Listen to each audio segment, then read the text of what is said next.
మోసిన యేసు నీకే మహిమా స్తుతి ఘనత సిలువ మోసిన యేసు జీవపు మార్గ జ్యోతివి సిలువ మోసిన యేసు మహిమా పూర్ణుడవు నీవే సిలువ మోసిన యేసు మహిమా పూర్ణుడవు నీవే సిలువ మోసిన యేసు కల్వరి మార్గ యాత్రికులం నీకే జయమని పాడెదము కల్వరి మార్గ యాత్రికులం నీకే జయమని పాడెదము సర్వదా నిన్ను స్తుతించెదము సిలువ మోసిన యేసు సర్వదా నిన్ను స్తుతించెదము సిలువ మోసిన యేసు జీవపు మార్గ జ్యోతివి సిలువ మోసిన యేసు మహిమా పూర్ణుడవు నీవే సిలువ మోసిన యేసు మహిమా పూర్ణుడవు నీవే సిలువ మోసిన యేసు. కూర్చోండి.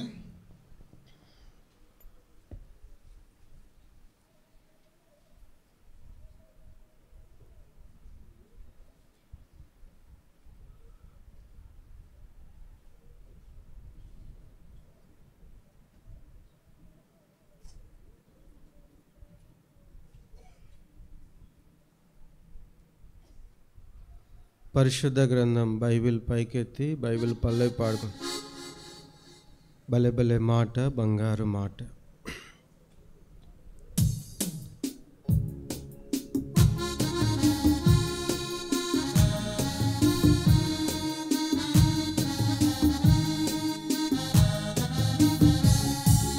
భలే భలే మాట బంగారు మాట బైబిల్లో మాట యేసు మాట.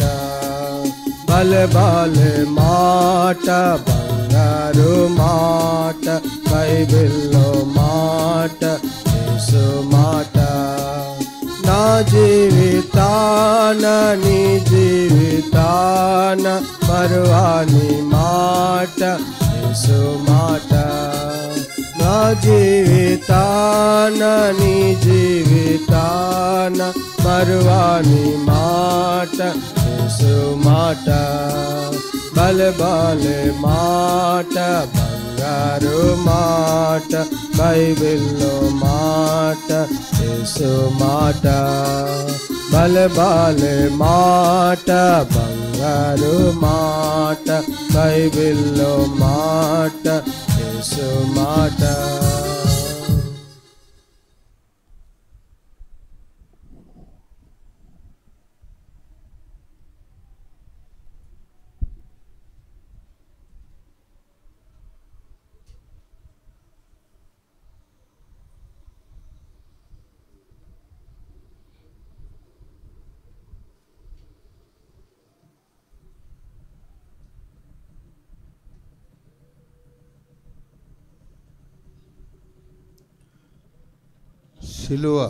సిలువను గూర్చినటువంటి వార్త చెప్పండి.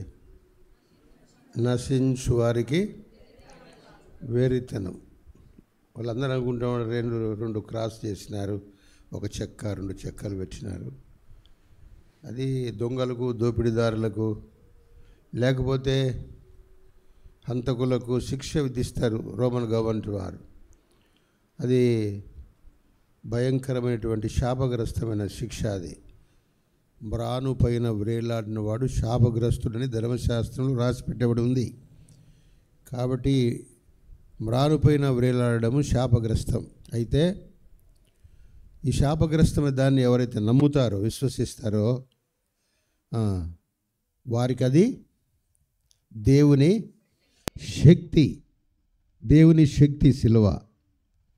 కాబట్టి ఈనాడు సర్వలోకంలో ఉంటే క్రైస్తవులు వీళ్ళందరూ దేవుని శక్తిని గురించి మాట్లాడుకుంటూ ఉన్నారు, ధ్యానం చేస్తూ ఉన్నారు సిలువను గురించి. ఇది సామాన్యమైనది కాదు, ఇది దేవుని శక్తి. అంతేకాదు ఆయన ఈ లోకమునకు శరీరధారిగా రావడం కూడా అది పెద్ద మర్మం అంట. ఒక మాట చూడండి, తిమోతికి రాసిన మొదటి పత్రిక, అపోస్తలుడు పౌలు తిమోతికి రాసిన మొదటి పత్రిక, దయచేసి 3వ అధ్యాయం 16వ వచనం ఎవరైనా చదివి సాయం చేస్తారా? నిరాక్షేపముగా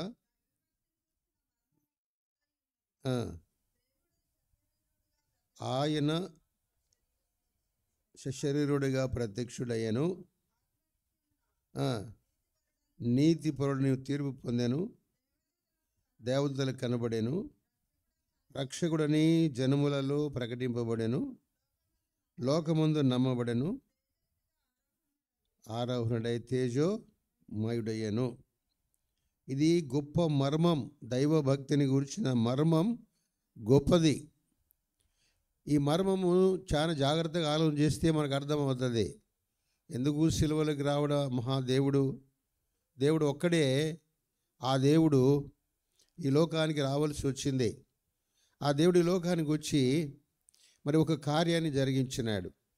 ఎందుకంటే ఆయనకు కొంతమంది పరిశుద్ధులు కావాలి, ఆయనకు కొంతమంది ఆరాధన చేసేవారు కావాలి, ఆయన చుట్టూ కొంతమంది ఆయన రాజ్యముగా ఉండేవారు కావాలి. భూలోకంలో నోవహు జలపిల్లిన తర్వాత అబ్రహామును దేవుడు ఎన్నుకున్నాడు. అబ్రహాము తర్వాత మరి ఆ విధంగా జనాంగాలు వచ్చినాయి. ఆ తర్వాత ఇజ్రాయెల్ని ఏర్పాటు చేసుకున్నాడు. ఆ తర్వాత ఇజ్రాయెల్లోంచి మరి ఆయన పక్షపాతి కాదు కాబట్టి సర్వలోకమును కూడా ఈ విషయం తెలియజేయాలని ఆయన లోకరక్షకుడుగా ఆయన మరి ఆ విధంగా యూదా గోత్రములో జన్మించినాడు. మరి అందరి నిమిత్తమై పాప పరిహారార్థ బలిగా ఆయన అర్పించబడ్డాడు. ఇది జాగ్రత్తగా గమనిస్తే ఎందుకు ఇంత పని చేయాల్సి వచ్చింది? మనమేమో అనుకుంటున్నామంటే ఆయన నా కొరకు చనిపోయినాడు, నా కొరకే పాతి పెట్టబడ్డాడు, నా కొరకే లేచినాడు, ఇట్లా కొంతమంది నా కొరకే చీళ్ళు కొట్టినావు ప్రభువా, అది మరి రైటే, ఎంతవరకు సరే. ఇక రోంత లోపలికి వెళ్తే ఇది దేవుడు చేసినటువంటి కార్యం ఇదే. మరి ఆయన చీళ్ళు కొట్టబడ్డాయి, ఆయనకు హింసించబడ్డాడు, మరి ఆ విధంగా చాలా కష్టాలు పడ్డాడు, బాధపడ్డాడు. ఇది అందరూ దాన్ని తెలుసుకోవడంలా, లోకంలో ఉండే వాళ్ళకి అందరికీ తెలుసుకోవడంలా వాళ్ళకు వెరితనంగా ఉంది. అయితే రక్షించబడే వారికి ఇది దేవుని శక్తి. ఎందుకంటే ఈ శక్తి ద్వారా మరి మానవుల అపవిత్రతను పోగొట్టి ఈ శిలువ ద్వారా, ఈ శిలువలో చిందించిన పరిశుద్ధ రక్తం ద్వారా ఆయన మానవుల్ని పవిత్రపరిచి తన కొరకైన జనాంగముగా ఆయన ఏర్పాటు చేసుకోవాలనుకుంటున్నాడు. ప్రియ స్నేహితుడా, సోదరి, ఇది సామాన్యమైనది కాదు. ఇది ఇక మన కార్యాలని బట్టి కాకుండా, మనం చేసే దాన ధర్మాలు, పుణ్యకార్యాలు అవి కాకుండా కేవలము ఆయన ద్వారానే, ఆయన శక్తి ద్వారానే ఆయనే సిద్ధపరుచుకుంటా ఉన్నాడు. కాబట్టి ఈ యొక్క సిలువ మన జీవిత యాత్రలో ఎంతో అవసరం. ఒకవేళ సిలువను నువ్వు విశ్వసించకపోతే, సిలువలో వేలాడినటువంటి ప్రభువును నువ్వు నమ్మకపోతే, లేక ఆయన రక్తం ద్వారా నువ్వు కడక్కపోతే ప్రభువు ఏం చేయలేడు. నువ్వు ఒక సైడ్లో ఉంటావు, ఆయన రాజ్యంలోకి రాలేవు. తీర్పు సమయంలో ఆయన లేక మధ్యాకాశంలో వచ్చినప్పుడు ఆయన వారు ఎత్తబడతారు, ఆయన సంఘం ఎత్తబడుతుంది, మిగతా వారు విడువబడతారు, వారిలో నువ్వు ఉంటావు. ఎంతో భయంకరమైన సంగతి ఇదే.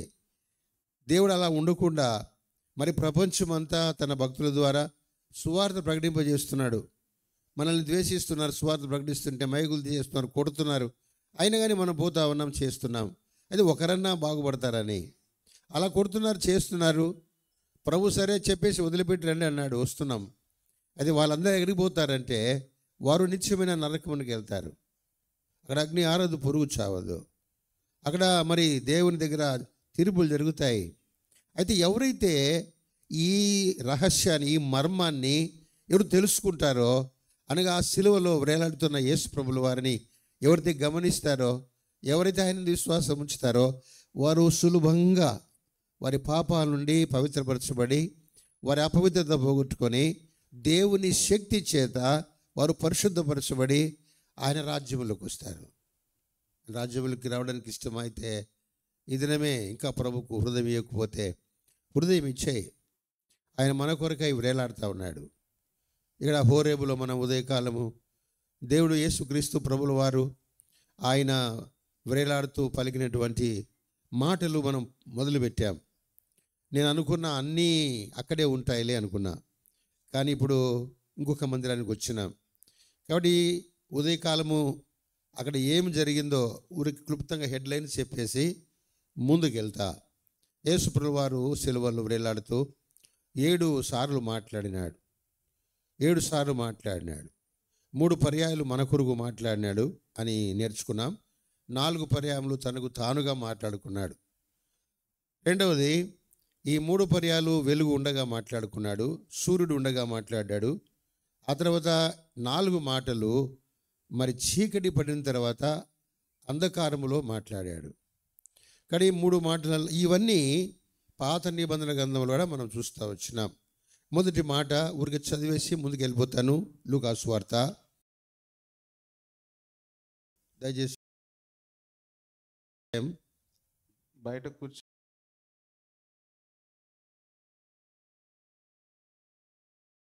24:34. యేసు, తండ్రి, వీరేమి చేయుచున్నారో వీరు ఎరగరు గనక. ఎందుకు ఆయన ఈ మాట పలికినాడంటే, నేను చెప్పిన ఉపోద్ఘాతముల విషయమే. ఆయన ఎందుకు ఇలా పలికినాడంటే ప్రపంచం అంతటి గురించి మాట్లాడుతున్నాడు. ఎవరైతే తిరుగుబాటు చేస్తున్నారో ఆ విషయం నువ్వు పాత నిబంధనలో 53వ అధ్యాయం యెషయా గ్రంథం 53వ అధ్యాయం దయచేసి గమనించండి. 53వ అధ్యాయం 12వ వచనం చివరి భాగంలో, అతిక్రమం చేయు వారిలో ఎంచబడిన వాడాయను, అనేకుల పాపను భరించచ్చు, తిరుగుబాటు చేసిన వాని గురించి విజ్ఞాపన చేసినాడు. తిరుగుబాటు చేసేటువంటి వారిని గురించి విజ్ఞాపన చేసినాడు. లేక ఆడ ఉన్నటువంటి వారి కొరకు, లేకుంటే కొళ్ళతో కొట్టే వారి గురించి కానీ, లేక చీలలు కొట్టే వారి గురించి కానీ, ఆడ ఎగతాళి చేసే వారి గురించి మాట్లాడడంలా. పాత నిబంధన గ్రంథంలో ఆయన ఎవరి గురించి విజ్ఞాపన చేస్తుండంటే, ఎవరైతే తిరుగుబాటు చేస్తున్నారో వారందరి గురించి ఆయన విజ్ఞాపన చేస్తున్నాడు.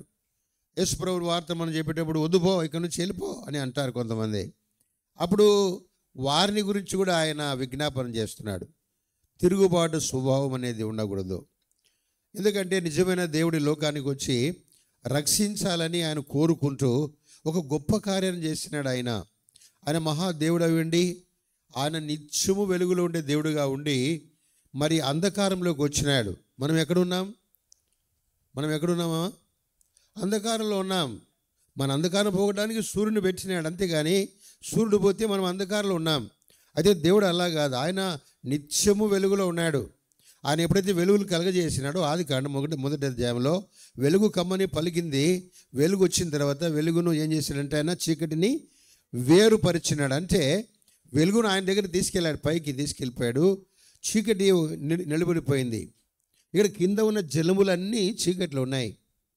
ఆ తర్వాత అవన్నీ ఒకసారి కూర్చోబడి 6 నెలల వచ్చేసింది. అక్కడ చీకటి ఉంది. 4వ రోజున ఆయన అన్నాడు, ఈ చీకటి పోగొట్టడానికి వెలుగును కలగజేసినాడు, జ్యోతులను కలగజేసినాడు. యాక్చువల్గా ఈ జ్యోతులు లేకపోతే మానవుడు అంధకారంలో ఉంటాడు. ఈ యొక్క సూర్యుడు లేక చంద్రుడు కానీ సూర్యుడు లేకపోతే టోటల్గా అంధకారం అయిపోద్ది. కాబట్టి ఆ మహాదేవుడు మనల్ని అంధకారంలో నుండి నిత్యమైన వెలుగులోకి తీసుకెళ్ళాలని కోరుకుంటా ఉన్నాడు ఆయన. దానికి నువ్వు తిరుగుబాటు చేస్తే మిమ్మల్ని గురించి, మన గురించి కూడా ఆయన విజ్ఞాపన చేస్తున్నాడు. ఎందుకు తిరగబడుతున్నారు వీళ్ళు? నా ఆలోచన ఎలాంటిది? మీ ఆలోచన వంటి కాదు నా ఆలోచన. నా తలంపులు మీ తలంపులు వంటివి కాదు. భూమికి ఆకాశం ఎంత ఉన్నతముగా ఉన్నదో అంతటి ఉన్నతమైన ఆలోచనలు నేను కలిగి ఉన్నా. ఏంది ప్రభువా ఎంత ఉన్నత ఆలోచనలు అంటే, నువ్వు చీకట్లో ఉన్నావు కుమారుడా, నా ఆత్మ నువ్వు కలిగి ఉన్నావు, కానీ అంధకారంలో ఉన్నావు నువ్వు. అయితే నిన్ను నిత్యత్వంలోకి ఎప్పుడూ వెలుగుగా ఉన్నటువంటి చోటుకి తీసుకెళ్ళాలని నా కోరిక. అది నా ఆలోచన. నా ఆలోచన మీ ఆలోచన వంటిది కాదు. నా తలంపులు ఎలాంటివి? పరిశుద్ధమైనటువంటివి, అది ఉన్నతమైనటువంటిది. మీ ఎడల నాకు ఒక గొప్ప ఉద్దేశాలు ఉన్నాయి, తలంపులు ఉన్నాయి. అవి ఏంటంటే, మీరు నాతో పాటు ఉండాలా, మీరు నా రాజ్యంలో ఉండాలా. నేను ఒక రాజ్యం సిద్ధపరుస్తూ ఉన్నాను, ఆ రాజ్యంలో మీరు ఉండాలని దేవుని కోరిక. ప్రియ స్నేహితుడా, సోదరి, ఆయన వెలుగై ఉన్నాడు. ఆయన వెలుగై ఉన్నాడు. యోహాను మొదటి పత్రిక 1వ అధ్యాయం 5వ వచనం చదవండి. యోహాను మొదటి పత్రిక 1వ అధ్యాయం 5వ వచనం.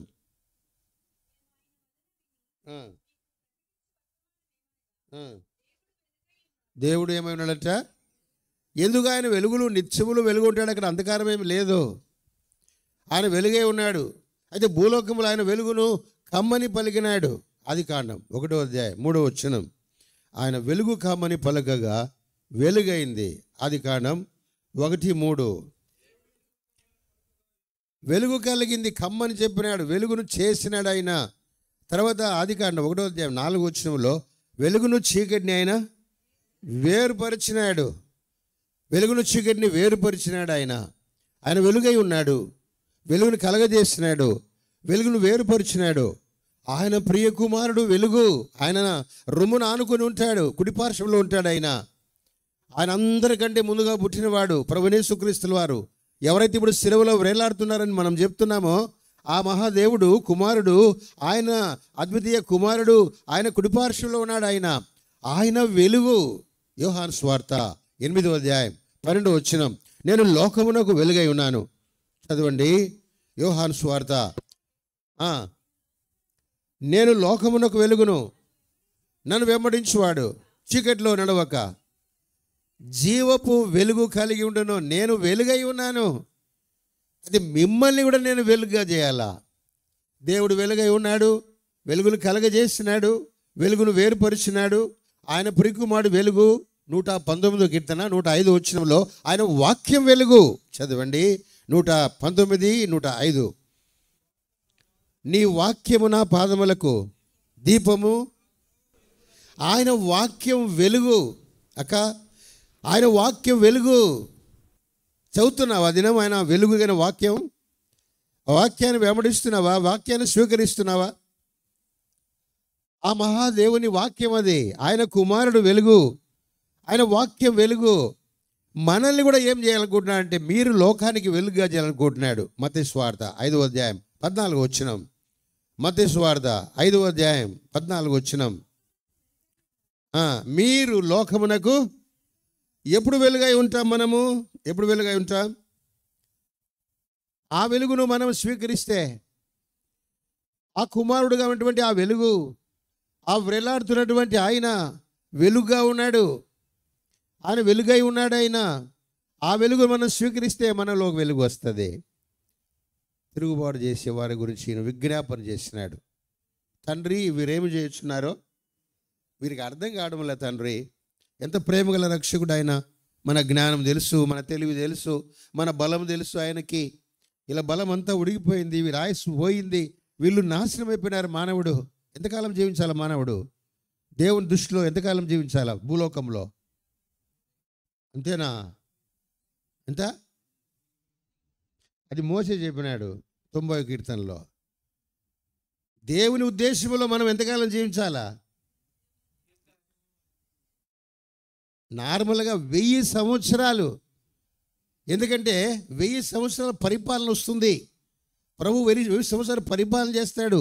ఆ 1000 సంవత్సరాలు భూలోకంలో మానవుడు జీవించాలని కోరుకున్నాడు. అది సాధ్యం కాల.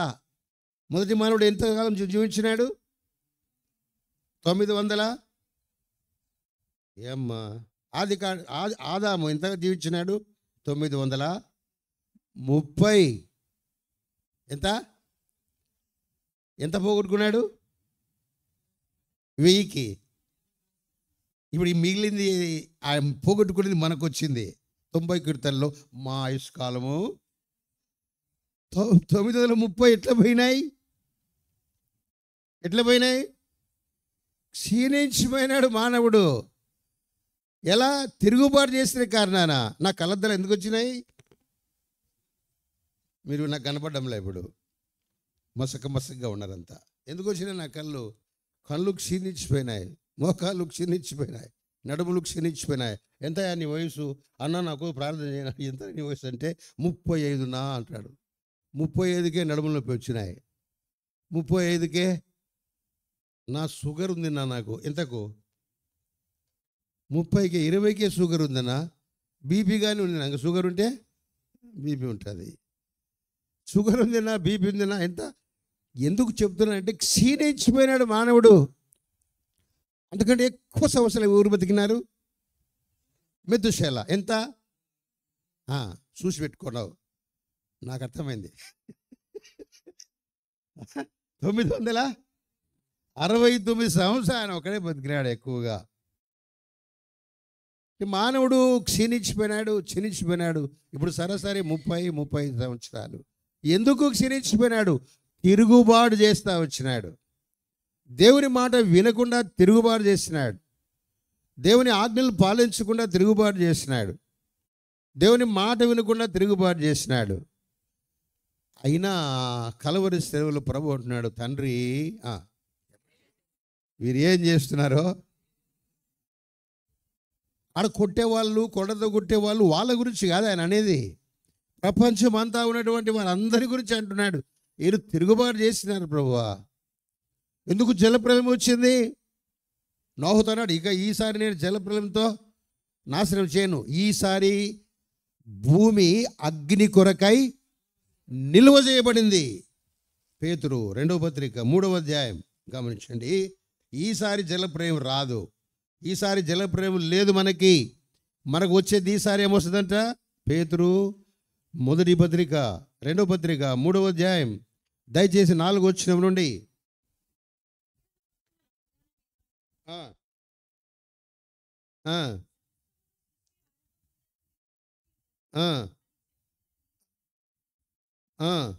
ఏలైనగా పూర్వము నుండి ఆకాశం ఉండననియు, నీళ్ళలో నుండి నీళ్ళ వలనను సమకూర్చబడిన భూమియు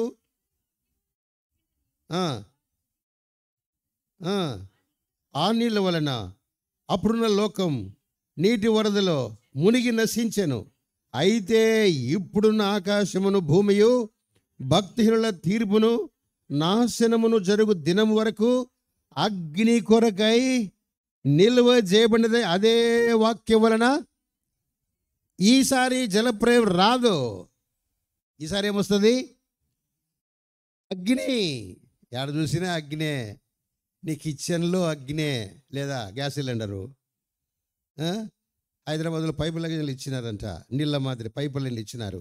ఏడ లీక్ అవుతుందో ఏమో, మొత్తం పైపులు బ్రస్ట్ అయిపోతాయి. నీ జోబులో అగ్గే. ఏంది ఇది?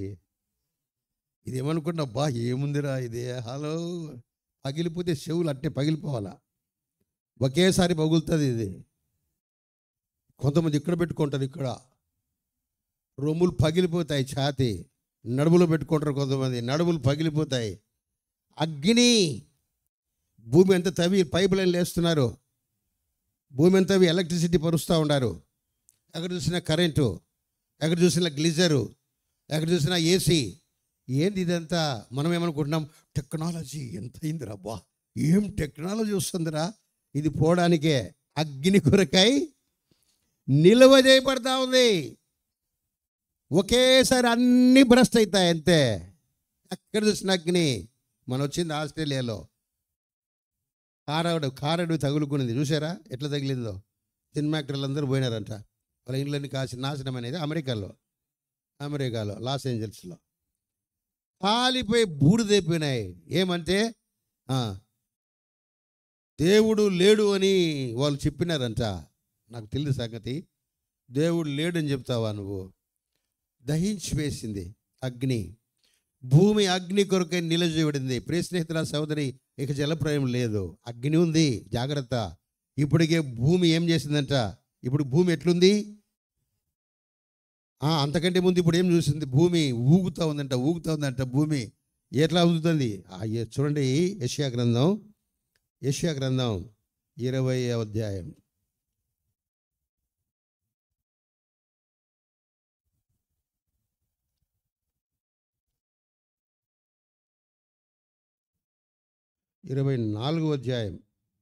యెషయా గ్రంథం 24:17 వచనం నుండి చదవన. భూనివాసి, నీ మీదికి భయం వచ్చెను, తూములు పైకి తీయబడి ఉన్నవి, భూమి పునాదులు కంపించుచున్నవి, భూమి బొత్తిగా బద్దలైపోతా ఉంది, భూమి కేవలము తునకలైపోవచ్చున్నది, భూమి బహుగా దద్దరిల్లుచున్నది, భూమి మత్తుని వలె కేవలం తూలుచున్నది, పాకవలే ఇటు అటు కదులుతా ఉంది. మనకు అర్థమే కావడంలా కదా. భూమి దద్దరిల్లుతా ఉంది, కంపిస్తూ ఉంది, భూమి చీలిపోతా ఉంది లోపల నుండి, భూమి ఉష్ణోగ్రత పెరుగుతూ ఉంది, సముద్రంలో ఐస్ అంతా కరిగిపోతూ ఉంది, సముద్ర మట్టం పెరుగుతూ ఉంది, వేడి ఎక్కువైపోయింది, భూతాపం ఎక్కువైపోయింది. సైంటిస్టులు అంటున్నారు, దీన్ని రక్షించుకోవాలా, దీన్ని కాపాడుకోవాలా. నీ చేత అవుతుందా కాపాడుకోవడానికి? చెట్లు వేయండి, భూమిని తాపం తగ్గించండి. నీ చేత కాదు. కారణం ఎందుకు అలా భూమి ఏంటంటే దాని అపరాధములు దానిపైన. చదువు తర్వాత 20 వచనం నుండి. దాని అపరాధము దాని మీద భారముగా ఉన్నది, అది పడి లేవదు. భూమిని తీసేస్తాడు ఆయన. ఆకాశాన్ని భూమిని ఏం చేస్తాడంట? ఈ సంవత్సరం వాగ్దానం ఏముంది ఇక్కడ? ఇదిగో సమస్తమును నూతనంగా చేయాలంటే పాతదేం కావాలా? గతించిపోవాలా? సమస్తమును అంటే భూమిని ఆకాశాన్ని కొత్తదిగా చేస్తాడు. ప్రకటన గ్రంథం 21వ అధ్యాయం 1వ వచనం చదవండి. ప్రకటన 21:1 నుండి. క్రొత్త ఆకాశమును, మొదటి ఆకాశం, మొదటి భూమి ఏమైందంట? గతించిపోయింది. భూమి బద్దలైపోయింది. వస్త్రములే మడత పెట్టేస్తాడు, తీసేస్తాడు. ఏంటి కారణం? ఏంటి? తిరుగుబాటు చేస్తూ ఉన్నారు మానవుడు. అందుకనే యేసు ప్రభు సిలువలో వేలాడుతూ ఉంటున్నాడు. తండ్రి, వీరేం చేస్తున్నారో వీళ్ళకి తెలియదు, నా శక్తి తెలియదు, నా బలం తెలియదు, నా యొక్క మరి జ్ఞానం తెలియదు, ఏమి తెలియదు, వీళ్ళకి ఏమి తెలియదు ప్రభు, క్షమించు తండ్రికి, క్షమించు. నీ ఉగ్రత అంతా నా పైన తీసుకురా. నీ ఉగ్రత మనుషుల మీద వద్దు, నా పైన వేసేయి. నీ ఉగ్రత నాపై రాని, నేను సహించుకుంటా. అపరాధము చేయని మహాదేవుడు యేసు ప్రభు, పాపము లేని వాడు ఆయన, దోషము లేని దేవుడు ఆయన. ఎందుకు ఆయన శిక్ష అప్పగించుకున్నాడు? మన కొరకై, మన నిమిత్తమై. మనము ఆయన ద్వారా, ఆయన చిందించిన పరిశుద్ధ రక్తం ద్వారా మనము నూతనంగా చేయబడి, ఆయన నూతనంగా చేసినటువంటి ఆ యొక్క భూమిలో, ఆకాశములో అక్కడ మనం ఉండాలని ఇష్టపడి ఆయన వ్రేలాడుతూ ఉన్నాడు. ఆ దినాన్ని మనం జ్ఞాపం చేసుకుంటున్నాం. ఇది పండగ అనుకొని ఊరికి వెళ్ళిపోతే ప్రయోజనంలా. 2025వ సంవత్సరం గుడ్ ఫ్రైడే. నీ జీవితంలో మార్పు తెచ్చుకో. వ్రేలాడుతున్నటువంటి ఆయన క్షమించమని నేను కోరుకుంటున్నాడు. ఆయన తిరుగుబాటు చేసిన వారి గురించి ఆయన విజ్ఞాపన చేస్తున్నాడు. ఇది మొదటి మాట. రెండవ మాట దొంగతో అయినాడన్న, దొంగతో మాట్లాడినాడు. అక్కడే లూకాసు వార్త 23వ అధ్యాయం. నేడు నీవు నాతో కూడా పరదేశంలో ఉందని నిశ్చయముగా నీతో నేను చెప్తున్నాను, నువ్వు నేడు నాతో కూడా పరదేశంలో ఉంటావు. ఇదే మాట యెషయా గ్రంథం 53వ అధ్యాయంలో దానికి సంబంధించిన మాట ఉంటుంది. చూడండి, 53వ అధ్యాయము 11వ వచనం. అతడు తన కలిగిన వేదనను చూచి తృప్తి నందెను.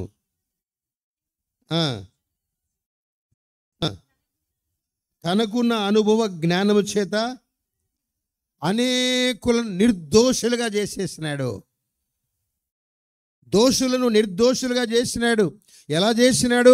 ఆయనకున్నటువంటి అనుభవ జ్ఞానం, ఆయనకున్నటువంటి పరలోకపు జ్ఞానం. అది భూ సంబంధమైన జ్ఞానం కాదు. భూ సంబంధమైన జ్ఞానము అపవిత్ర, అపరిశుద్ధత. భూ సంబంధమైన జ్ఞానం మంచిది కాదు. యాకోబు పత్రికలో అంటాడు అది భూ సంబంధ దయ్యముల జ్ఞానం అది. కానీ పరలోకంలో వచ్చేది జ్ఞానం, అది పరిశుద్ధమైంది, నీతి గలది.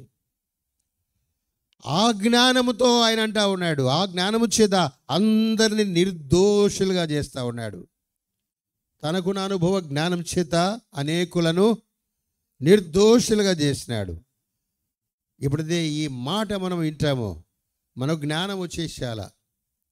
అందుకని తిమోతి రాసి అపోస్తలుడు పౌలు అంటాడు, గమనించండి, తిమోతి రాసిన మొదటి పత్రిక 2వ అధ్యాయంలో ఆయన మనుషులందరూ రక్షణ పొంది, 2వ అధ్యాయం 4వ వచనం, ఆయన అనగా యేసు ప్రభువుల వారు మనుషులందరూ రక్షణ పొంది సత్యమును గూర్చిన అనుభవ జ్ఞానము గలవారై ఉండవలని ఇచ్చేయించుచున్నాడు. సత్యమును గూర్చిన అనుభవ జ్ఞానం నీకుండాలా, అందరికి ఉండాలి. అది ఏందది? సత్యమును గురించిన జ్ఞానం అనగా సత్యం ఎవరు అనేది నువ్వు తెలుసుకోవాలా. లోకం అబద్ధం, కనపడేదంతా అబద్ధం. దృశ్యమైనది అనిశ్చయములు, అదృశ్యమైనటువంటివి నిశ్చయములు. కనపడేది దృశ్యమైన అంతా అబద్ధం, వెళ్ళిపోతుంది, ఏది ఉండదు ఇక్కడ. అయితే కనపడకుండా ఒకటి ఉంది, అదే ఎల్లప్పుడూ ఉంటుంది. ఇది సత్యం. ఎవరు సత్యం? యోహాను సువార్త 17వ అధ్యాయం 17వ వచనం. యోహాను సువార్త 17. సత్యమందు వాని ప్రతిష్ఠ చేయము. ఎవరు సత్యమనా? నీ వాక్యమే సత్యం. ఎవరు ఆ వాక్యం? యోహాను సువార్త 1వ అధ్యాయం 1వ వచనం నుండి, అది ఎందు వాక్యముండెను, ఆ వాక్యమే దేవుడు ఉండెను. 12వ వచనం, 14వ వచనం, ఆ వాక్యము శరీరధారి అయి కృపా సత్య సంపూర్ణుడుగా మన మధ్య నివసించింది. ఆయన ప్రభువైన యేసుక్రీస్తుల వారు, ఆయన వాక్యం. ప్రభు యేసే సత్యమయా, ప్రభు యేసే సత్యమయా, ప్రభులోనే స్వతంత్రమయా, ఓ ప్రియుడా ప్రభువే సర్వమయా, ప్రభులోనే స్వతంత్రమయా, ఓ ప్రియుడా ప్రభువే సర్వమయా, ప్రభు యేసే సత్యమయా, ప్రభు యేసే సత్యమయా. పో అడిగి పాడుకోపో అంటాడు వాడు. మనం ఇది పాడుతుంటే ఏమంటాడు? అక్కడికి పో, మీ దేవుని గురించి చీడదిరా. అరే ఏ దేవుడు? నీకు కూడా దేవుడే ఆయన. ఆయన సత్యం. ఆయన మనుషులందరూ సత్యమును గూర్చిన అనుభవ జ్ఞానం కలిగి ఉండాలని ఇచ్చేయించుచున్నాడు. నీ తండ్రి, నీ రక్షకుడు, నీ ప్రభువు కోరుకుంటా ఉన్నాడు నువ్వు సత్యం తెలుసుకోవాలని. పిలాదేవురు? పిలాదేవురు జడ్జి. నువ్వు రాజువా అన్నాడంట. ఏమన్నాడు? అవును నువ్వు అన్నట్లు రాజునే అన్నాడంట ఆయన. యేసు ప్రభు ధైర్యంగా, అవును నువ్వు అంటే రాజునే. సత్యమును గురించి సాక్షి ఇవ్వడానికి.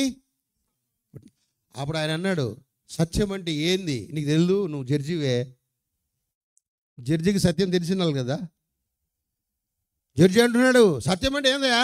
చూడండి యోహాను సువార్త 18వ అధ్యాయం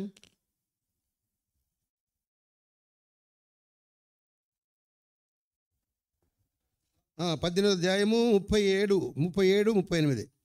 అందుకు పిలాతు, నువ్వు రాజువా అని ఆయన అడగగా, యేసు నువ్వు అన్నట్టు నేను రాజునే, సత్యమును గూర్చి సాక్ష్యమిచ్చుటకు నేను పుట్టితిని.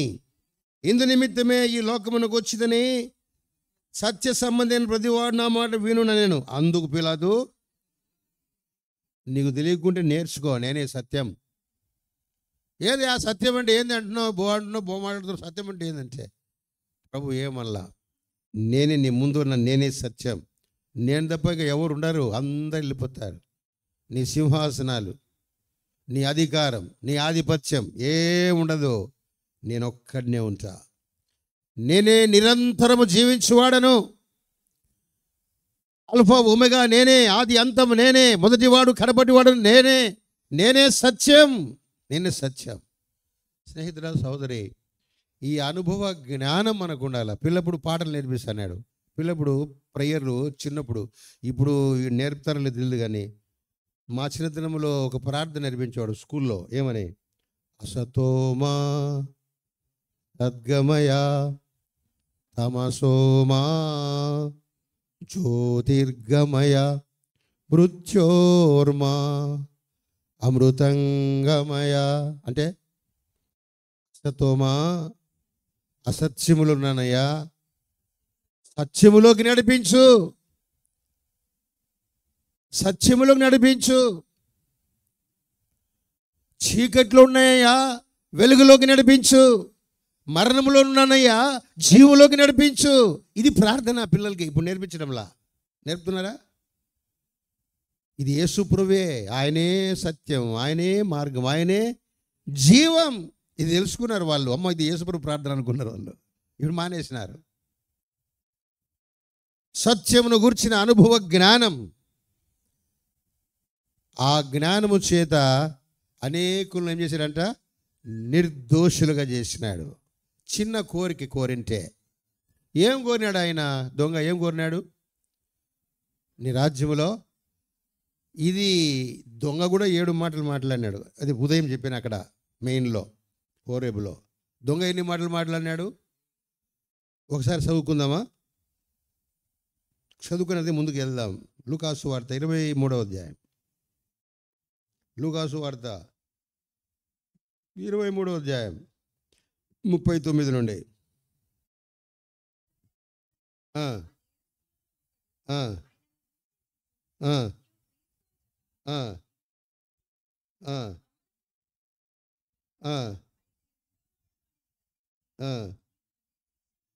నీవు రెండవ వాడిని గద్దించేబడినాడు. మొదటి మాట, నీవు అదే శిక్షా విధిలో. ఇది మొదటి మాట. దొంగ మొదటి మాట స్వీకరిస్తున్నాడు. నేను తప్పు చేసిన అని ఒప్పుకుంటున్నాడు. ఇది మొట్టమొదటి మాట. ఎందుకు పరదేశీలకు వచ్చినాడంటే ఈ దొంగ, ఈయన మాటలు గమనించండి జాగ్రత్తగా. మనము పరదేశులేక పరలోకంలోకి వెళ్ళాలంటే, ఆయన రాజ్యంలో మనం ప్రవేశించాలంటే ఈ మాటలు మనం అనుభవించుకుంటే చాలు. ఏమంటున్నాడు? నీవు అదే శిక్షా విధిలో ఉన్నావు. నీవు నేను అదే శిక్షా విధిలో ఉన్నావు. ఎందుకు అలా మాట్లాడుతున్నావు? స్నేహితుడా, సహోదరి, మనకు శిక్ష పడాల్సిందే. ఒప్పుకున్నాడు ఆయన. నేను పాపిని అని ఒప్పుకున్నట్లు, నేను తప్పిదములు చేసినా అని ఒప్పుకున్నట్లు. నీవు అదే శిక్షా విధిలో ఉన్నావు. రెండవది, ఎందుకు భయపడవు నువ్వు? దేవునికి భయపడవాళ్ళు లేరు. ద్వితీయోపదేశకాండం 7వ అధ్యాయం దయచేసి గమనించండి.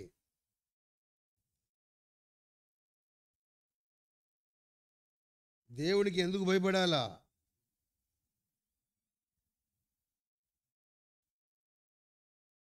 ఇరవై వచనం నుండి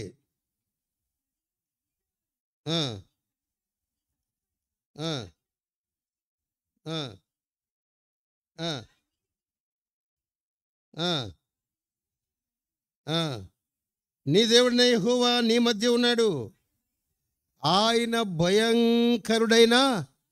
ఎందుకు భయపడాలా నువ్వు దేవునికి? ఈనాడు దేవుడు అంటే భయం లేదు.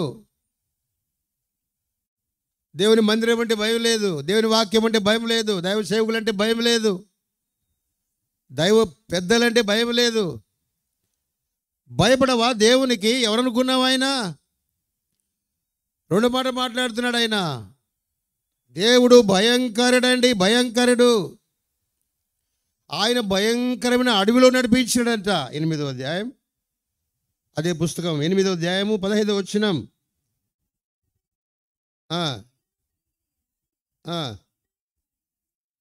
భయంకరమైన గొప్ప అరణ్యములో ఆయన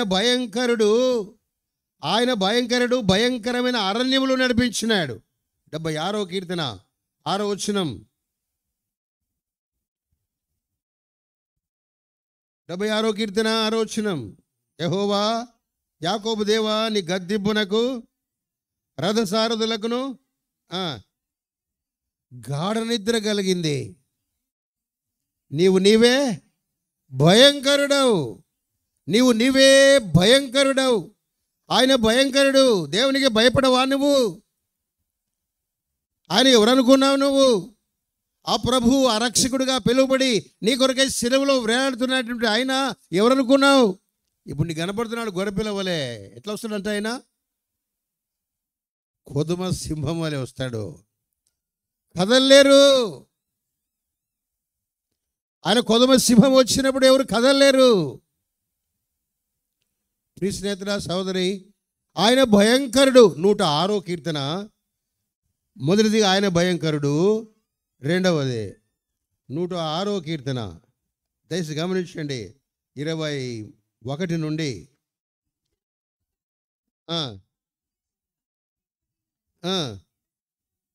ఎర్ర సముద్రం వద్ద భయమును పుట్టించు క్రియలు చేసినాడు.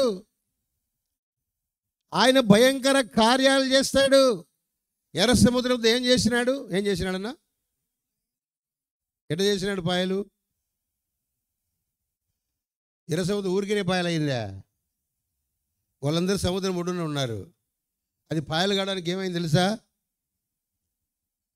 శాస్త్రవేత్తలు రాసినారు. అది పాయలు కావాలంటే 2 గజ చీలాలంటే దాదాపుగా దానిపైన 1,20,000 కిలోమీటర్ల స్పీడ్తో గాలి కొట్టిందంట. ఎంత? మనం 70 కిలోమీటర్ల స్పీడ్ కొడితే మనం చెట్లలో తగులుకుంటాం. లైట్ స్తంభాలకు ఒకప్పుడు వచ్చింది నా చిన్నదిలో 200-250 వచ్చినప్పుడు ఏమవుతుందంటే 250 కిలోమీటర్ల గాలి వీస్తే మన ఇళ్ళన్నీ ఎగిరిపోయి మనము రోడ్డుపై నుంచి ఎగిరిపోయి స్తంభాలకు చెట్ల మీద తగులుకుంటారు. 200-300కే 1,20,000 కిలోమీటర్ల స్పీడ్తో గాలి వచ్చి ఆ సముద్రాన్ని అలా కోసేసిందంట. అలా చీలిపోయింది అది. ఈ పైన ఎవరు ఉన్నారు? ఇల్లు ఇజ్రాయెల్ ఉన్నారు. వీళ్ళకి ఆ గాలి తగిలింటే, నేను ఆలోచన చేసిన, ఈ గాలి వీళ్ళకి తగిలింటే ఏమైందిరో ఇల్లు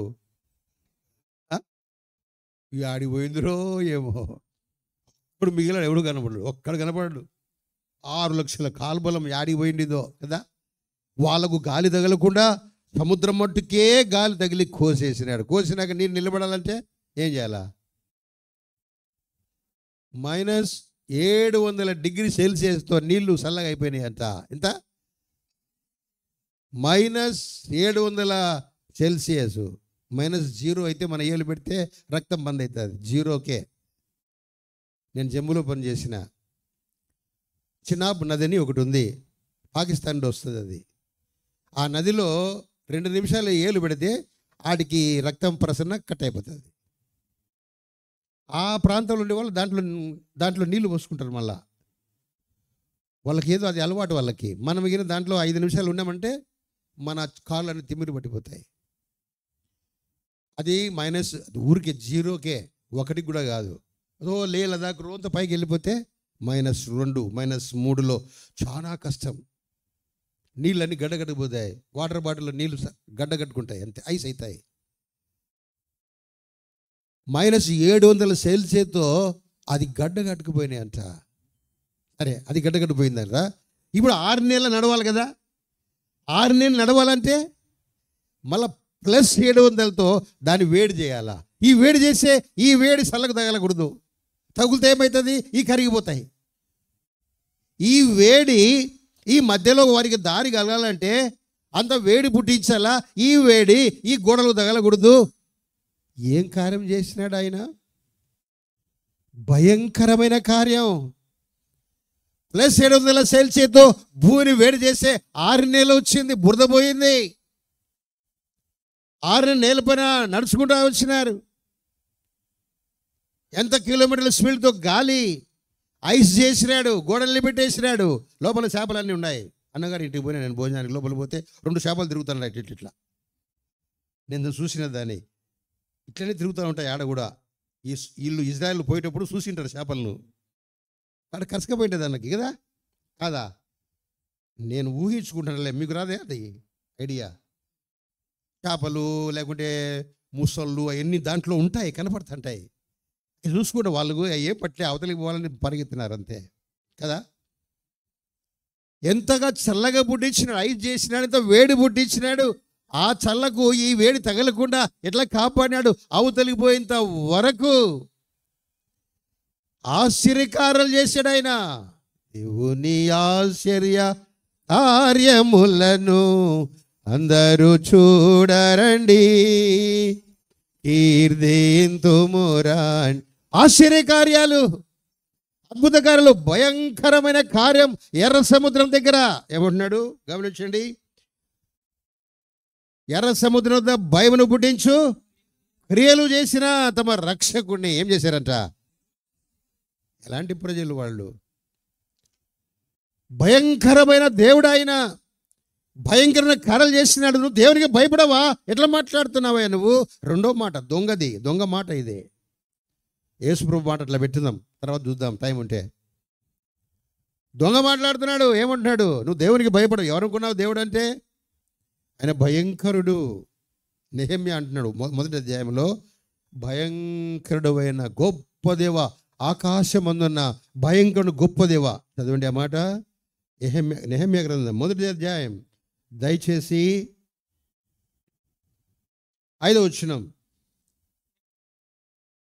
ఆకాశమందున దేవా, యెహోవా భయంకరుడైన గొప్ప దేవా. ఆయన భయంకరుడు. నీకు ఇప్పుడు అలా కనపడుతున్నాడు. కొడతా అంటే ఊరుకున్నాడు, ఉమ్మేసా అంటే ఊరుకున్నాడు, చిల్లలు కొడతా అంటే ఊరుకున్నాడు. ఎవరైతే ఆ శక్తిని పొందుతామన్నా మనం ఏడుస్తున్నాం కదా. ఈరోజంతా ఏడుస్తూ ఉంటారు చాలామంది. ఉపవాసం ఉంటారు, అన్నం తిన్నారు. ఏం తిన్నారు? యేసు ప్రభు చచ్చిపోయినాడు. ఎప్పుడో లేచినాడు, ఎందుకు అన్నం తినకుండా ఉంటావు? ఊరికే తినాల శుభ్రంగా.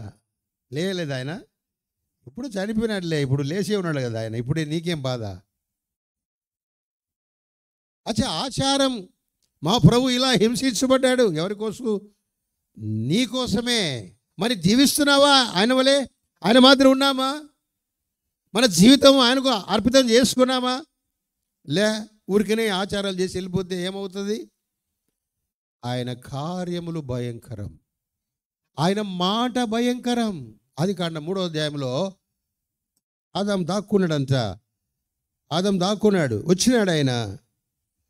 ఆయన వచ్చి ఏమంటున్నాడు? ఆదామా ఎక్కడున్నావు అని అడిగాడంట. ఆదామా, దేవుడిని యెహోవా ఆదామును పిలిచి నువ్వు ఎక్కడున్నావు అని నేను అందుకు అతడు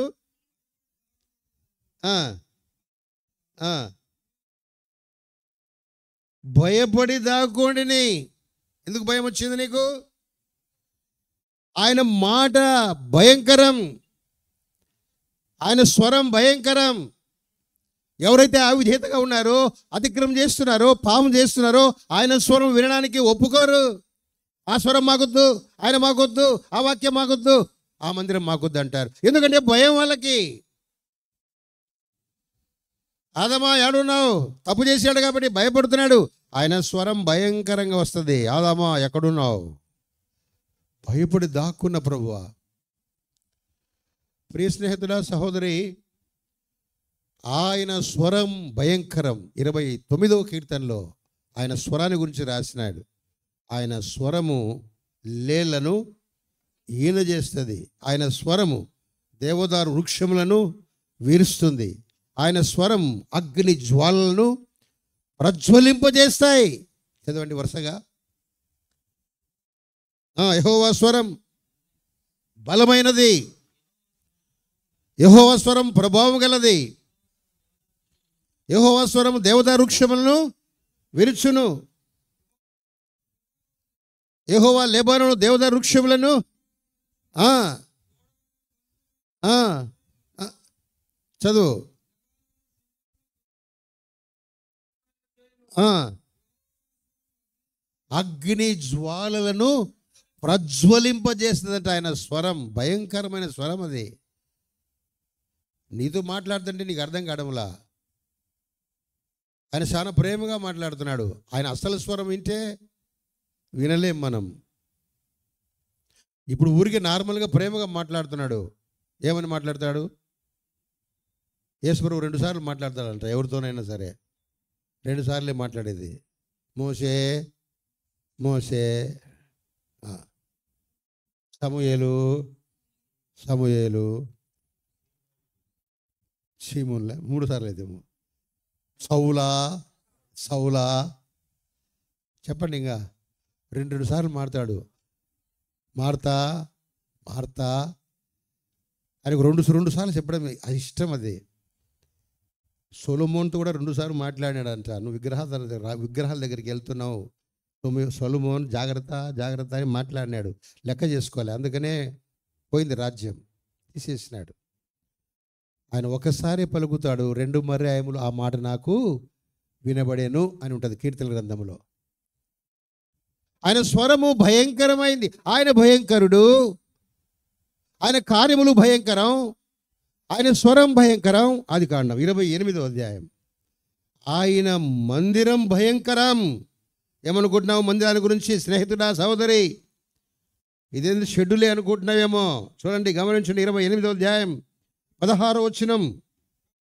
యాకోబు నిద్ర తెలిసి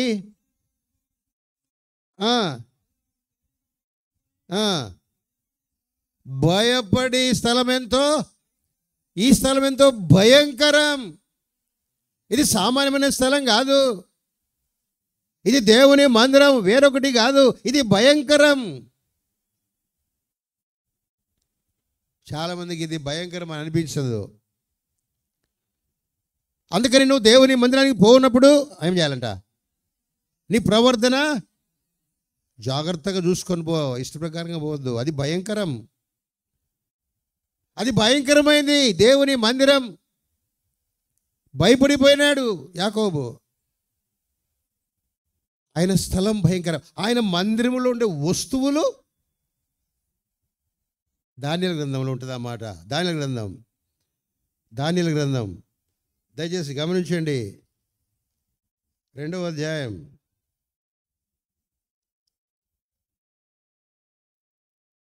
6వ అధ్యాయం 5వ అధ్యాయం. ఇక్కడ రాజైన బెల్షస్సరు వాళ్ళ నాన్నగారు నెబుకద్నెజరు యెరూషలేమును తీసుకొచ్చినటువంటి పాత్రలన్నీ తీసుకొని ఒక రూలో వేసి తాళం వేసినాడు. ఈయన కుమారుడు బెల్షస్సరు వచ్చినాక, రాజ్యంలోకి వచ్చినాక అవన్నీ బయట దిప్పించినాడంట. 2వ వచనం, 5వ అధ్యాయం 2వ వచనం. బెల్షస్సరు ద్రాక్షరసం త్రాగుచుండగా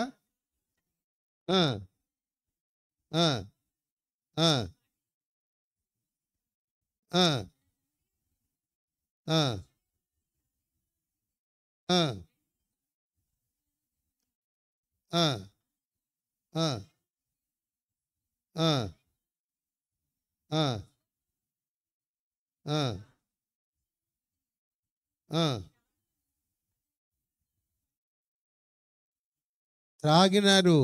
అవి చాలా భయంకరం. అది దేవుని కోపం వచ్చేసింది. ఆయన తీర్పులు భయంకరం.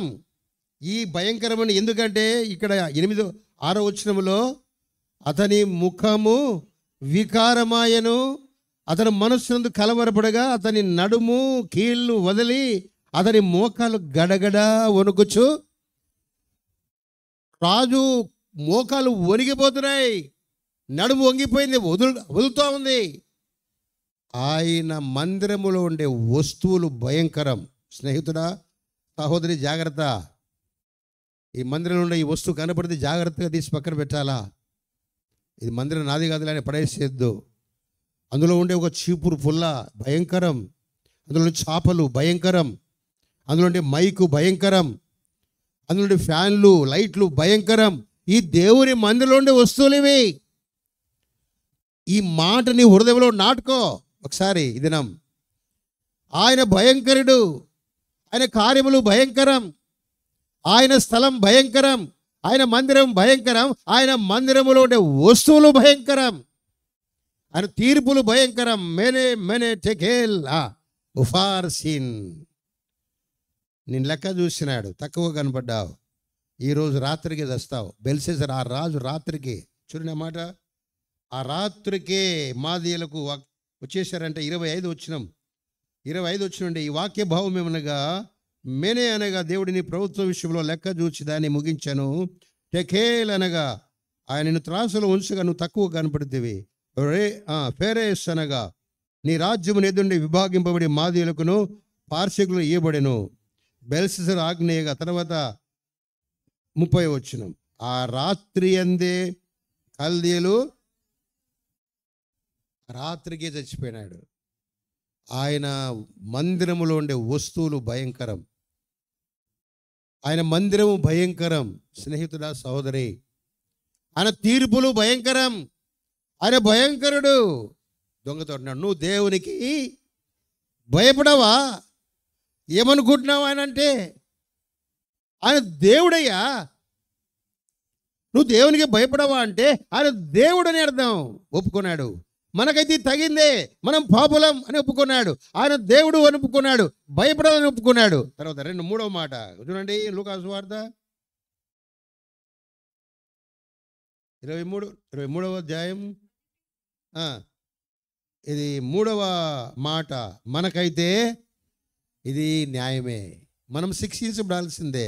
మనం చేసిన దొంగతనాలను బట్టి, మనం చేసినటువంటి హత్యలను బట్టి మనకు ఈ శిక్ష పడాల్సిందే. 3వ మాట. 4వ మాట,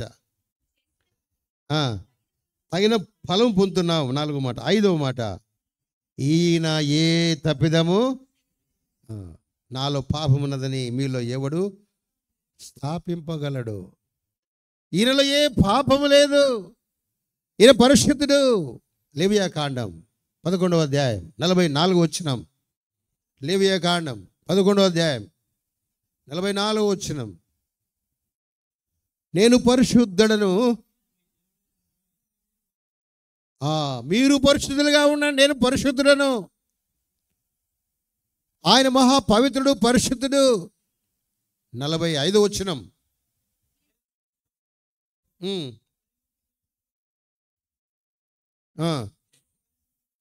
నేను పరిశుద్ధులు కనుక. దేంట్లో పరిశుద్ధులు కావాలా మీరు? పేతురు మొదటి పత్రిక 1వ అధ్యాయం 14 వచనం. పేతురు మొదటి పత్రిక 1వ అధ్యాయం 14 వచనం చదవండి.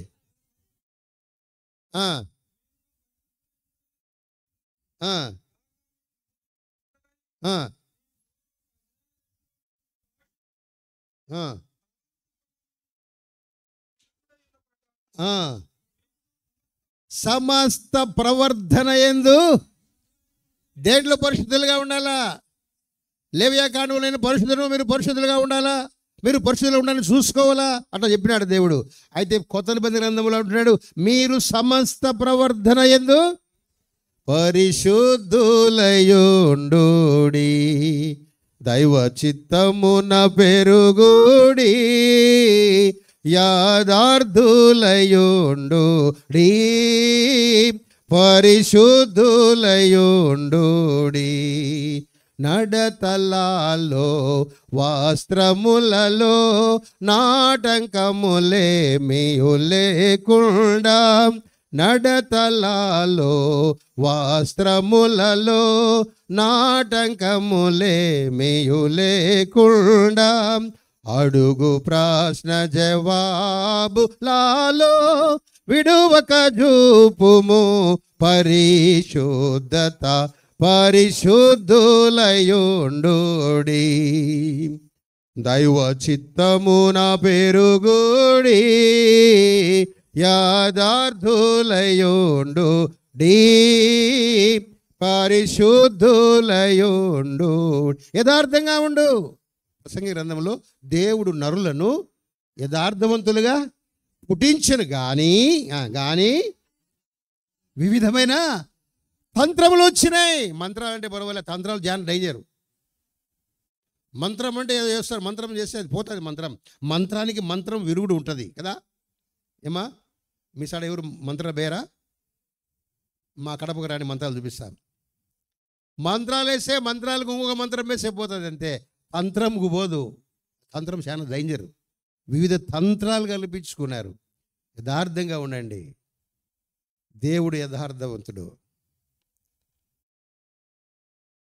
యెహోవా నా బలమా, యథార్థమైనది పరిపూర్ణ. ఆయన యథార్థవంతుడు. ఆయన మార్గం యథార్థం, ఆయన మాటలు యథార్థం, ఆయనలో ఏ అబద్ధం లేదు. ఆయన సత్యవంతుడు. మీరును అలాగే ఉండండి. ప్రతి విషయములో, ప్రతి ప్రవర్తనలో పవిత్రులుగా ఉండండి, పరిశుద్ధులుగా ఉండండి. ఇది 5వ మాట. ఏమంటున్నాడు? ఏ తప్పిదము చేయలేదు. 6వ మాట ముగిస్తా. ఎట్లా బాగా చదువుమ్మా.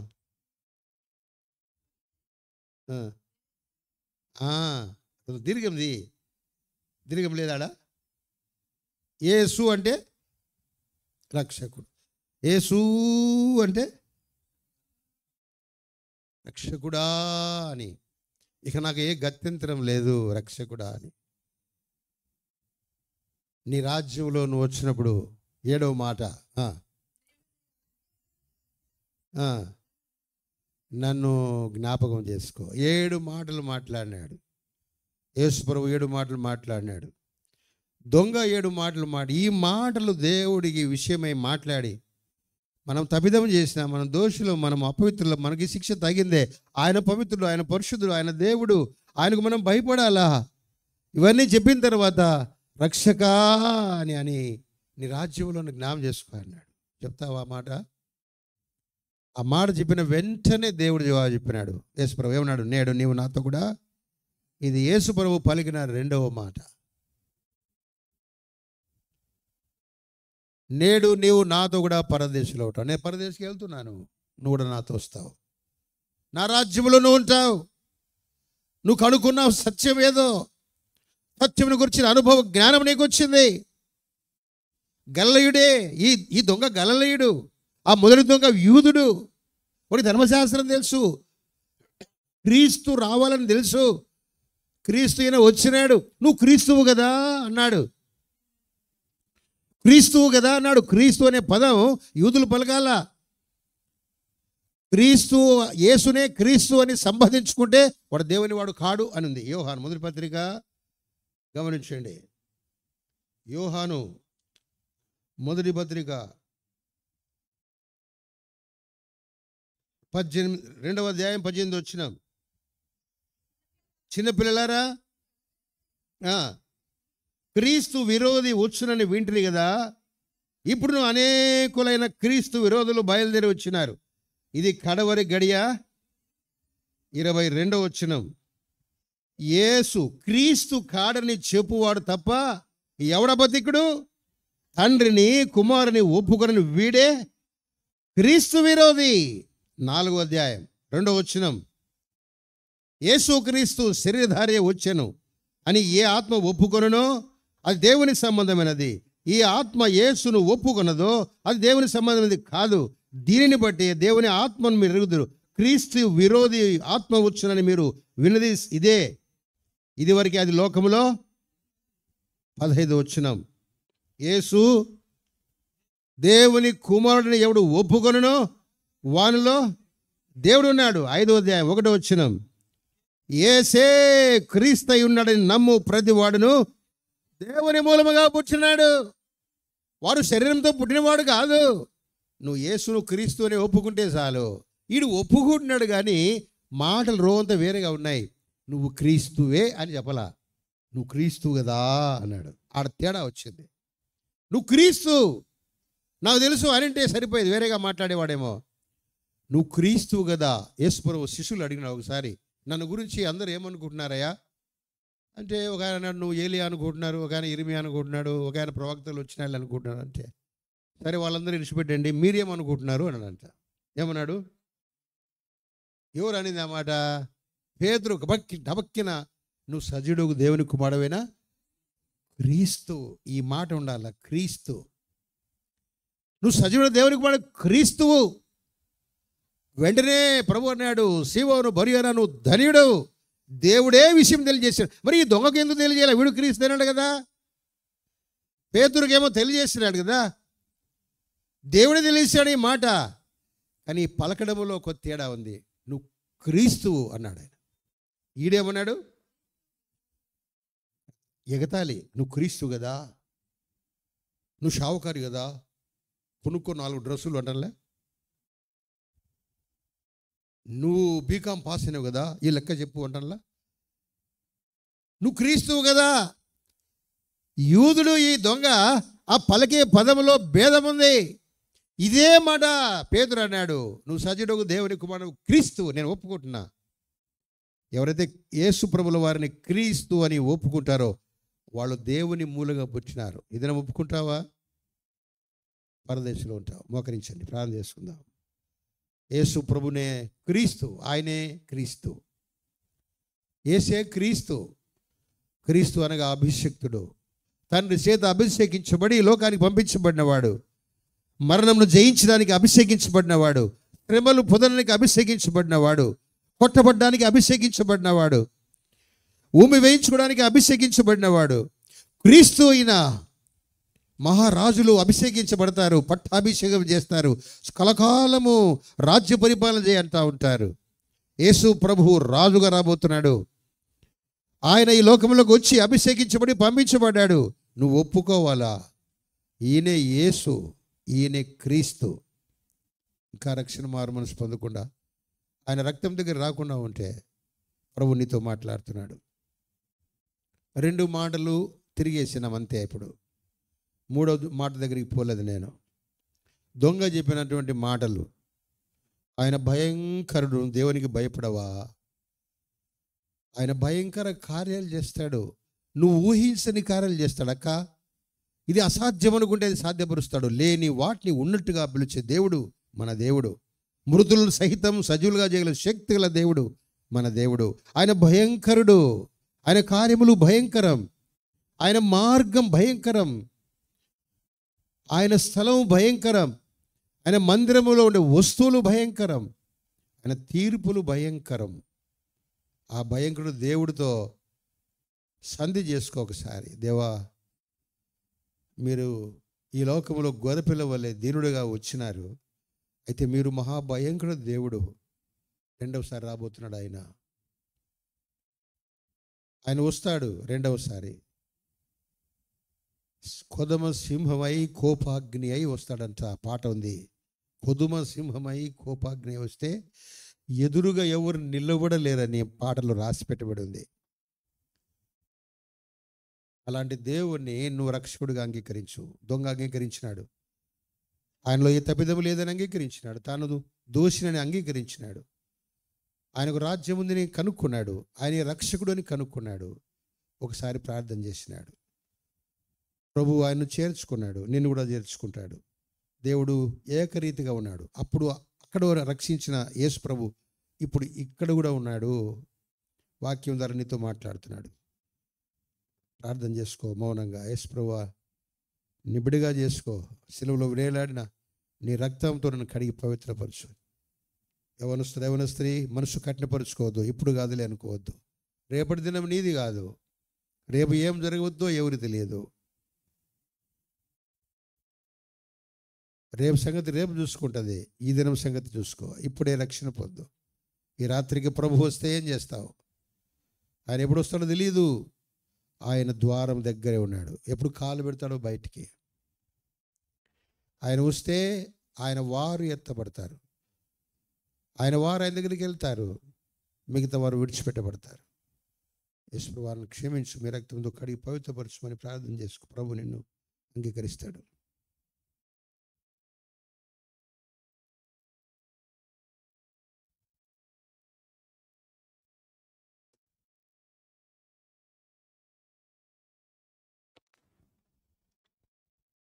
ఎవరైనా మీ జీవితాలను ప్రభుకి ఇవ్వాలని ఆశపడుతూ ఉంటే మౌనంగా మీరు కూడా మనసులో ప్రార్థన చేసుకునండి. రక్షించబడినటువంటి మనము కూడా మన జీవితాలను కూడా పరిశీలించుకొని ప్రతిష్ఠించుకుందాం. దేవునికి భయపడవలసిన రీతిగా ప్రభువుకు మనం భయపడలేదు. ప్రభా నీకు భయపడతాను, నీ యందు నిజమైనటువంటి భయభక్తులు కలిగి నీ కొరకు జీవిస్తానని చెప్పి మనము కూడా ప్రభుకు అర్పించుకుందాం. ఎవరైనా మీ జీవితాలను ప్రభుకి ఇవ్వాలని ఆశపడుతూ ఉంటే మేము కూడా మీ కొరకు ప్రార్థన చేస్తాం. ప్రభువు మీకు సహాయపడినట్లు నేను కూడా శిలువ మీద దొంగవలే నా జీవితాన్ని కూడా నేను ఒప్పుకుంటున్నాను. యేసు, నీ రాజ్యంలోనికి వచ్చినప్పుడు నన్ను జ్ఞాపకం చేసుకోనమనే రీతిగా ఎవరైనా మీరు కూడా యేసు నీ రాజ్యంలో నన్ను కూడా చేర్చుకో, నన్ను కూడా క్షమించు అని కోరుకుంటా ఉంటే మేము కూడా మీ కొరకు ప్రార్థన చేస్తాం. ఎవరైనా ఉంటే మీ కుడి చేయి తలకు పైగా చూపెట్టి దించండి, మీ కొరకు ప్రార్థన చేస్తాం. ఎవరైనా మీ జీవితాలను ఇంకా ప్రభుకి ఇవ్వకుండా ఉన్నటువంటి వారు, సహోదరి ప్రభు నిన్ను బలపరచునుగాక, ప్రభు తన రక్తధారల్లో కడుగునుగాక, మీ చేయి పట్టుకొని ప్రభు నడిపించునుగాక. ఇంకా ఎవరైనా ఉన్నారా? సహోదరి ప్రభు నిన్ను కూడా బలపరచునుగాక, ప్రభు నిన్ను చేయి పట్టుకొని చీకటి లోకంలో నడిపించునుగాక, ప్రభు తన వెలుగు నీ మీద ప్రకాశింపచేయునుగాక. ఇంకా ఎవరైనా ఈ రాత్రి ఎవరైనా మీ జీవితాలను ప్రభుకి ఇవ్వాలని ఆశపడుతూ ఉంటే ప్రభుతో చక్కని తీర్మానం చేసుకో, ప్రభువు కనికరిస్తాడు. ఇంకా ఎవరైనా ఉన్నారా?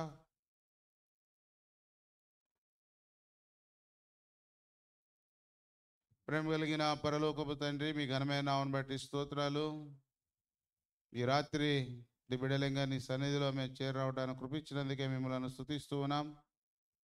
సీఎంలో మీరు మాకు అనుగ్రహించినటువంటి సమయాన్ని బట్టి స్తోత్రాలు. ఉదయకాలం కోరేబులో మీరు మాకు కృపించారు.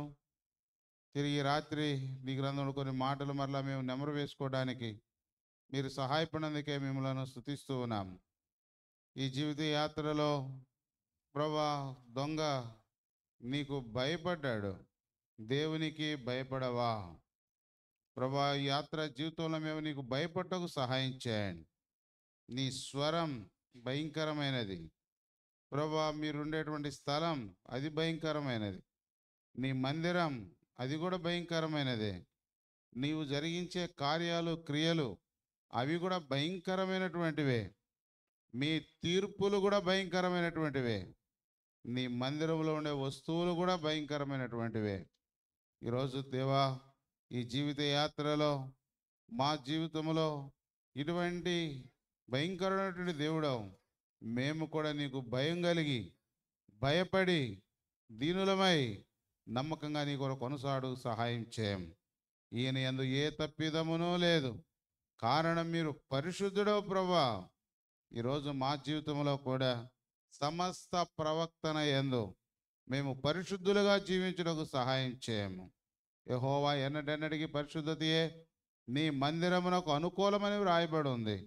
కనుక ఈ ఆత్మయాత్ర జీవితంలో లోకములు ఎంతో మాలిన్యత, ఎంతో అపవిత్రత, ఎంతో చెడుగు మా చుట్టూ ఆవరించి ఉంది ప్రభా. ఇటువంటి దుష్ట లోకములో ప్రభా మాలిన్యం అంటకుండా మా జీవితాలను ఎప్పటికప్పుడు పవిత్రంగా పరిశుద్ధంగా కాపాడుకుంటకు మీరు కృపను గురించవలసిందిగా మనం చేస్తూ ఉంటున్నాం. ఒక దినం మేము ఈ రాజ్యంలో ఉండాలి కనుక రాజ్యమునకు తగినట్లుగా మా జీవితాలను జాగ్రత్తగా కాపాడుకొని ఈ లోకంలో నీ కొరకు బ్రతుకుటకు కృపను గురించవలసిందిగా మనం చేస్తుంటున్నాం. సహాయం చేయండి. ఇంకా ఎవరైతే రక్షించబడలేదో వారు కూడా ప్రభా సంపూర్ణంగా తండ్రి వీరేమి చేయుచున్నారో వీరికి తెలియదు, వీరిని క్షమించుము అన్నారు. దేవా, మీరు క్షమించడానికి సిద్ధంగా ఉంటుండగా, క్షమాపణ ఇవ్వడానికి సిద్ధంగా ఉంటుండగా, మీరు ఇచ్చే క్షమాపణను ఇంకా ఎవరైనా తిరస్కరిస్తూ ఉంటే పరిశుద్ధాత్మదేవా మీరే వారిని దర్శించి వాళ్ళకు లోతైన కార్యం మీరు జరిగించి మీరే మహిం పొందవలసిందిగా మనం చేస్తుంటున్నాం. కృపను గ్రహించండి. మనుషులందరూ రక్షించబడాలి, ఇది మీ ఆశ. దైవ భక్తిని గూర్చిన మర్మం అది గొప్పది. మీరు ఈ లోకానికి వచ్చుటలో ఒక గొప్ప మర్మం ఉంది. కనుకనే మా కొరకు ఈ లోకానికి వచ్చి మా దోషములకు రావాల్సిన శిక్ష మీ మీద వేసుకొని భరించి మా పాపములకు ప్రాయచిత్తం చేసిన మా గొప్ప దేవ, హృదయమార మిమ్మల్ని స్తుతిస్తూ ఆరాధిస్తూ పూజిస్తూ ఉంటున్నాం. ఈ రాత్రి చేరవచ్చిన నీ బిడ్డలందరూ బట్టి మీకు స్తోత్రాలు ప్రభా. తిరిగి నీ బిడ్డలు వెళ్ళాలి, క్షేమకరంగా వారి గృహాలకు నడిపించి మీరే మహిమ పొందండి దేవా. రేపు ఉదయం, రేపు సాయంకాలం, అట్లాగే ఆదివారం ఉదయం సాయంకాలం, మిగతా రోజులన్నింటిలో కూడా మీ దాసుని మీరు మా మధ్య బలపరిచి మీరు అభిషేకించి మీరు వాడుకొనవలసి మనం చేస్తున్నాం. మంచి ఆరోగ్యవంతుడుగా ఉంచము. తన స్వరాన్ని కూడా మీరు ముట్టి నీ పునరుద్ధాన శక్తి చేత మీరు నింపండి. మాకు ఇచ్చిన సమయాన్ని బట్టి మిమ్మల్ని స్తుతిస్తూ, సియోను బట్టి మీకు స్తోత్రాలు, సియోని బిడ్డలందరూ బట్టి మీకు స్తోత్రాలు, ప్రేమ రిపుక బిడ్డలను బట్టి మీకు స్తుతులు. సియోను చుట్టూ మీ కాపుదల నుంచి మీ సన్నిధి తోడుగా ఉంచి మీరే మహిమ పొందమని వందనాలు స్తోత్రాలు చెల్లిస్తూ మీ దేవుని మీ ఆశీర్వాదం కోరుచు యేసుక్రీస్తు నామమున ప్రార్థించి వేడుకొనుచున్నాము తండ్రి, ఆమేన్. దయచేసి కూర్చోనండి. 2 చరణాలు మాత్రం పాడుకొని మనం ముగించుకుంటాము. రండి, పాటలు పాడేవాళ్ళండి.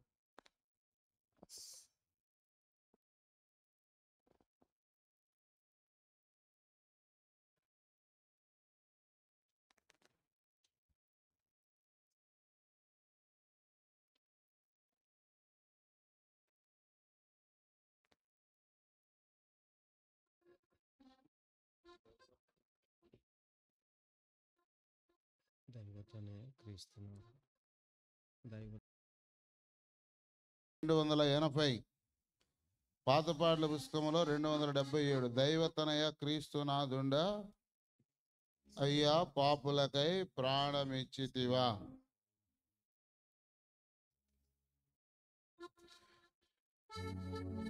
నాలుగో చరణము పాడుకుందాము, తర్వాత 2వ చరణం పాడుకుందాం.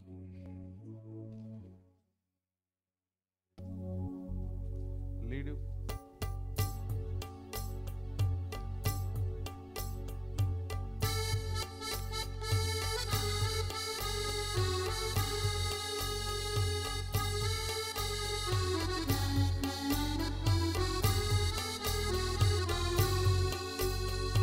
దైవతనయ క్రీస్తునాథుండా అయ్యా పాపులకై ప్రాణమిచ్చితివా.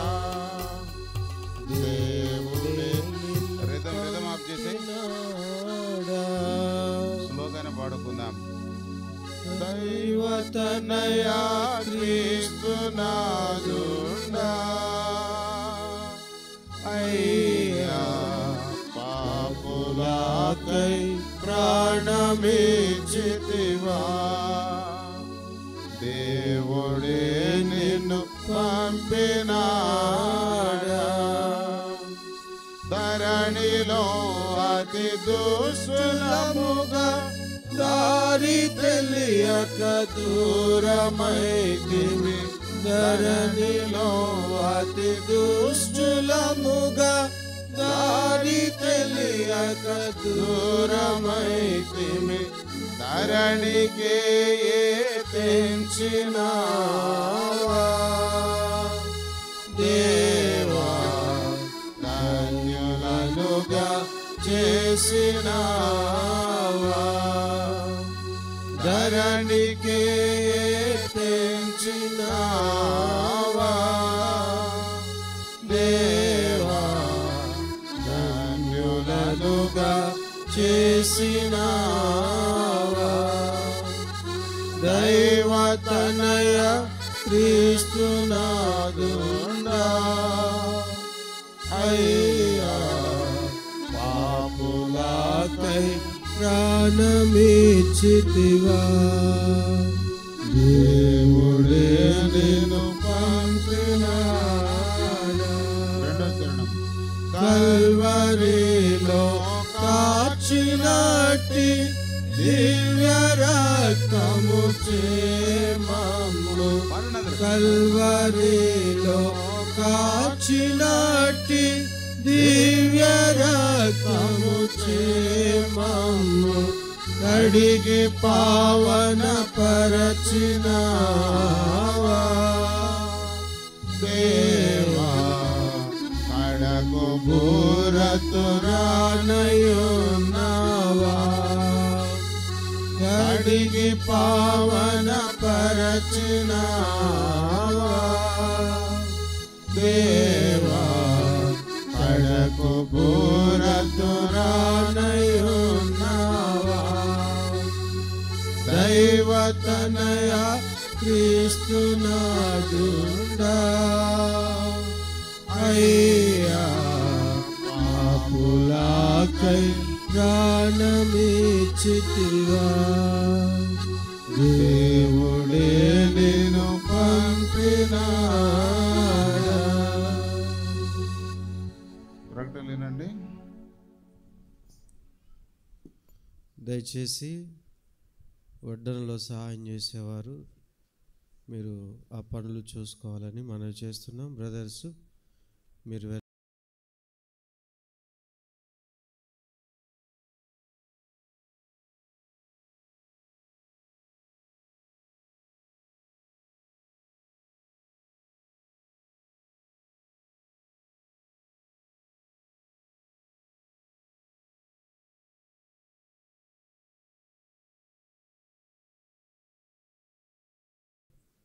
భూమి కదులుతుందంట.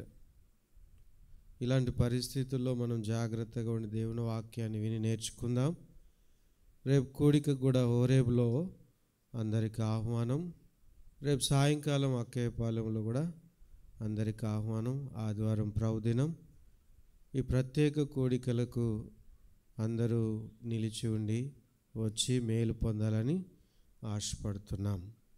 అందరూ కూడా భోజనం చేసుకొని వెళ్ళండి. బయట 2 కౌంటర్స్ ఉన్నాయి, బఫే.